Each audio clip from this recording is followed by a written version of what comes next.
Halo, Assalamualaikum warahmatullahi wabarakatuh. Perkenalkan, nama saya Ure Azhara Marliana, Prodi Ilmu Ekonomi Studi Pembangunan Universitas Tanjung Pura Pontianak. Nah, di sini saya akan menjawab soal-soal tentang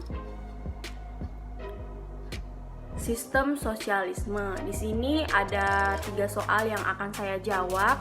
Salah satunya dulu, nomor 1 adalah sosialisme atau dikenal dengan sistem ekonomi komando atau juga terpusat di sini biasanya juga bersifat komunis karena semuanya itu diatur oleh pemerintah. Jadi pengertian dari sosialisme itu sendiri adalah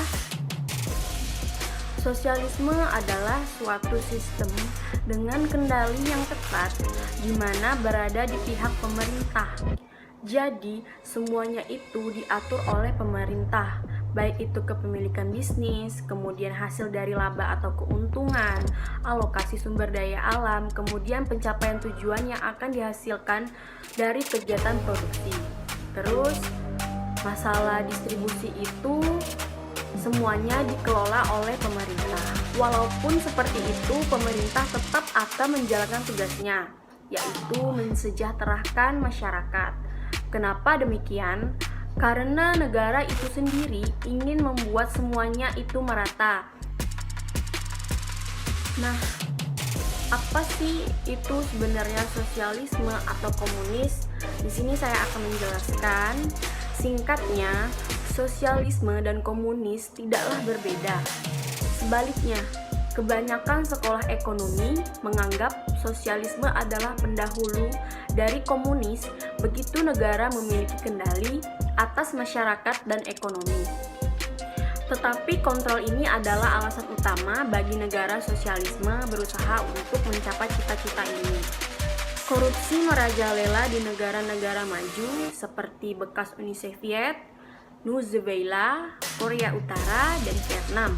Sebagian besar mereka yang berkuasa menyalahgunakan kekuasaan itu daripada menggunakannya untuk membantu masyarakat yang mereka kontrol dan menolak menyerahkan kekuasaan itu kepada masyarakat. Namun demikian, cita-cita sosialisme telah menampakkan keberhasilan luar biasa ketika dibandingkan dengan kapitalisme di negara-negara seperti Swedia dan Kanada. Kendala manusia itu sendiri adalah yang mengatasi kekuasaan dan keserakahan, dan pemerintah adalah alasan terbesar mengapa kita tidak pernah melihat negara komunis sejati. Nah, yang pertama itu kekurangannya adalah hak milik pribadi tidak diakui. Jadi pemerintah itu tidak memberikan hak kepemilikan hak suatu barang kepada masyarakatnya. Jadi semuanya itu diatur oleh pemerintah. Yang kedua, kekurangannya adalah potensi inisiatif dan daya kreasi masyarakat tidak berkembang. Karena masyarakat itu diatur oleh pemerintahnya sendiri. Jadi ya kamu misalnya mau bikin kue nih, jenis makanan yang biasanya red velvet, kemungkinan bisa berubah menjadi blue velvet. Mungkin itu agak sulit ya, karena awalnya itu red dan menjadi blue. Jadi itu memang harusnya semuanya disesuaikan dengan pemerintah. Tapi walaupun kelemahannya seperti itu, mereka mempunyai kelebihan. Di antaranya adalah kelebihan yang pertama adalah pemerintah bertanggung jawab sepenuhnya terhadap suatu perekonomian. Jadi masyarakatnya identik, mereka hidupnya itu bisa dibilang tercukupi karena semuanya diatur oleh pemerintah. Kemudian yang kedua adalah pemerintah bebas dalam menentukan barang atau jasa sesuai kebutuhan masyarakat. Jadi pemerintahnya itu sendiri bisa tahu nih barang apa yang kira-kira kurang di masyarakat, atau stoknya tinggal sedikit, atau mungkin sekarang membutuhkan apa, itu bisa langsung diproduksi. Misalnya kayak kondisi saat ini sekarang nih, adanya pandemi COVID-19, mungkin negara itu membuat masker atau mungkin sarung tangan atau hand sanitizer itu untuk masyarakatnya, karena semuanya itu diatur oleh mereka. Nah, dan yang terakhir adalah atau nomor 4, pemerintah mudah melakukan sesuatu pengendalian dan pengawasan.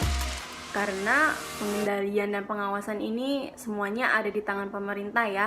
Jadi ini lebih mudah dikendalikan karena semuanya kegiatan perekonomiannya ini dilakukan oleh pemerintah. Jadi agak sedikit terhindar dari miskomunikasi untuk pengawasannya. Seperti obat-obatan, itu juga mereka biasanya lebih mudah untuk terdeteksi barang-barang itu legal atau ilegal. Oke, mungkin saya rasa penjelasannya cukup sampai di sini mengenai sosialisme, dan saya akhiri. Assalamualaikum warahmatullahi wabarakatuh.